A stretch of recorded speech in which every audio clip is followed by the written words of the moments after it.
Hi, I'm Amy at the Altis store. We're often asked what the difference is between monocrystalline and polycrystalline solar panels, so we thought we'd show you. You can see here I have two solar panels made by the same manufacturer, SolarWorld. This one is monocrystalline and this one is polycrystalline. A couple of things stand out right away with their appearance. This is due to how the solar cells, or the individual squares, are made.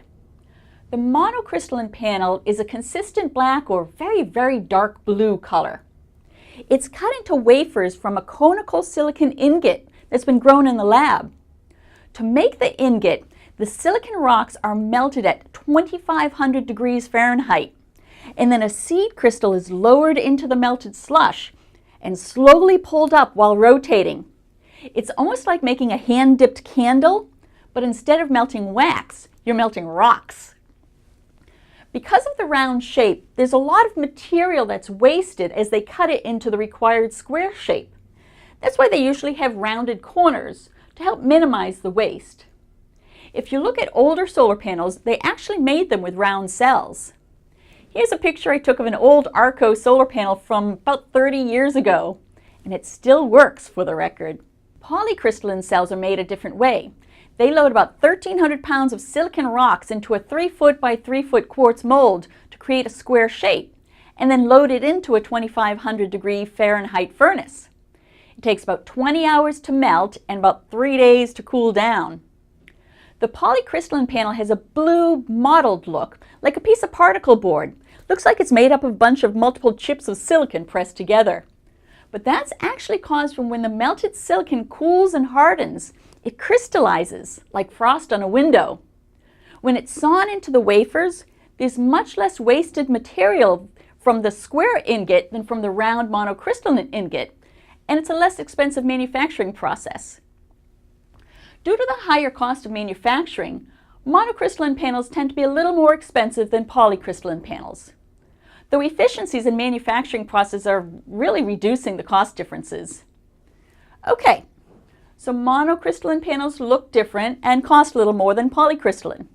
But the big question is it worth worrying about the difference? To help answer that, let's talk about performance differences. Monocrystalline solar panels tend to be more efficient than polycrystalline solar panels. Let's say on average about 17.5% versus 15.5% module efficiency. So they are 2% more efficient. What does that really mean? It means that you can have slightly more power in the same amount of space with monocrystalline than polycrystalline. Let's look at the two panels I have again. They're both the same size, about 38 inches by 66 inches. The monocrystalline panel outputs 270 watts. The polycrystalline puts out 260 watts. If I were to build a system with 20 monocrystalline panels, I'd get 5,400 watts. To do a similar system with 260 watt polycrystalline panels, I need to use one more panel for 21 panels to get 5,460 watts. That would mean using a little more space, a little bit more racking, and if using microinverters or DC optimizers, more equipment needed. So while the cost of the solar panels may be less for polycrystalline, the overall system cost may be the same when you take the extra equipment into account. One performance difference is how they react to temperature. Monocrystalline panels handle the heat slightly better than polycrystalline. How slight is slight? Comparing the temperature coefficient of the two types shows us that monocrystalline short circuit current drops 0.04% for every degree Kelvin over standard test conditions of 25 degrees Celsius, or 77 degrees Fahrenheit. So if it's 20 degrees hotter on the roof than in the test suite, which is highly likely in the summer, the monocrystalline solar panel can lose 0.06 amps out of a rated 8 amps. For polycrystalline, it loses 0.051%. That equals losing 0.08 amps. So the difference is 2/100ths of an amp.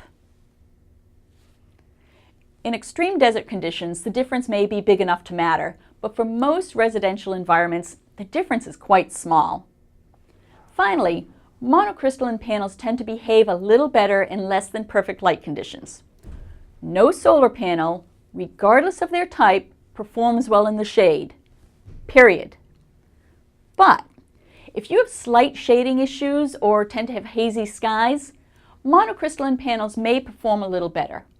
However, with the availability of microinverters and DC optimizers maximizing each panel in the solar array, the difference may not be noticeable. Or if you've located your solar array so that there's no shading issues, there's no difference at all. So as you can see, the differences between monocrystalline and polycrystalline panels is not as dramatic as it once was. Advances in technology have made them practically interchangeable. So your choice of which crystalline technology to use may simply come down to color preference or space constraints. I'm Amy at the Alti Store. Check out more of our videos and go to our website at altistore.com, where we're making renewable doable.